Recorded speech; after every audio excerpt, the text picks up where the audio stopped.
अन्त यस्तो छ बाटोको हालत, यस्तो छ। यो कुनाबाट आएको मैले यो स्कुटरलाई स्ट्यान्ड लाउनु परेको छैन, टक्क अडिएको छ। हेर्नुहोस्, स्ट्यान्ड लगाएको छैन मैले, टक्क स्कुटर यसरी अडिरहेको छ। यस्तो त छ बाटोको हालत। ल हेर्नुहोस् त, हेर्नुहोस् बाटोको हालत।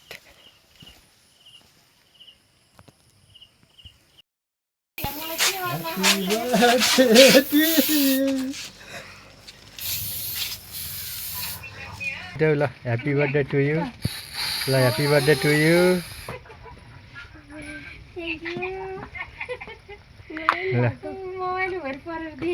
ल ल ल ल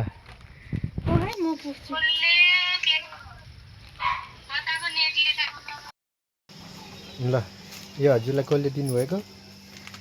यो बाबुले। ल हजुरलाई यो कसले पठाएको? यो प्यारी मेरो कान्छी बहिनीले पठाएको। ए अनि हजुरले अब उहाँलाई के दिया हो? मेरी बहिनीले दिएको। कुन बहिनीले दियो होला? मेरो माइली बहिनीले। ए यो छोरी पर्यो। ल ल चिन्नु भएको छैन उहाँलाई, कहाँ चिन्नु भएको छ है? चिन्नु भएको छैन। अनि यो हजुरलाई कसले ल्याइदियो? यो जीवन र रश्मिले के? ए हो, जीवन भन्ने भाइले र रश्मि भन्ने बुहारीले ल्याइदियो। हजुरको यो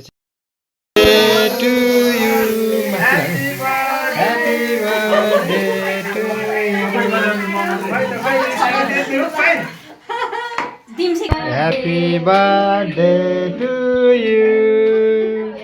Happy birthday to you.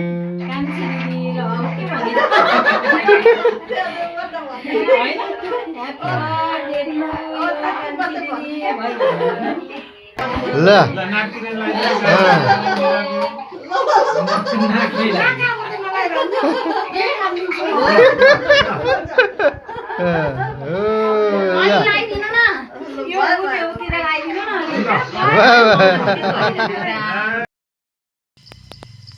Hello, ल हेर्नुहोस् ज्वालामुखी माननीयज्यू।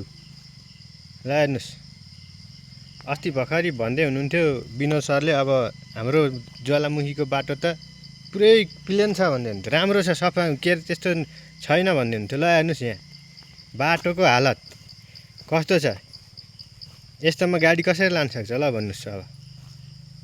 ल हेर्नुहोस् यहाँ। ल हामी चाहिँ यतिखेर यो पुर्सुकको यो उसमा आइपुग्यो, बराकालिका। हेर्नुहोस् है, यहाँ चाहिँ यो बराकालिकाको यता अलिकति यतापट्टि यो जङ्गल हो, यो सल्लाहघारी। यहाँ आइपुग्यो हामी लड्दै र पढ्दै यहाँ आइपुगेका छौँ साथीहरू। ल हेर्नुहोस् है, उहाँ चाहिँ यहाँ लडेर पक्लक्कै पछारिएर पछाडि हिलो छ, हेर न। हेर्नुहोस् मेरो भान्जी पछारिएर यस्तो स्कुटर लिएर आएको, बङलङ र बुङलुङ पछारिँदै आइयो। बाटो खतम छ साथीहरू। ल हेर्नुहोस् यहाँको स्थानीय जनप्रतिनिधि बाटो खुब राम्रो छ भनेर भाषण ठोक्छन्। भाषण मात्रै ठोक्ने हो कि अब यो बाटो पनि राम्रो यस्तै बनाउने हो? अघि अरू भिडियोहरू म फेरि देखाउँछु तपाईँहरूलाई, हेर्दै जानु।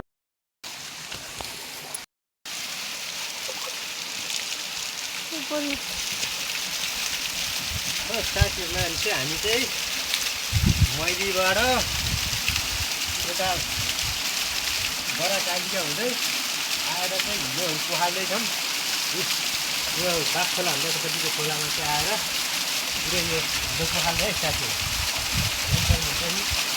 स्कुटरको हालत खतम छ।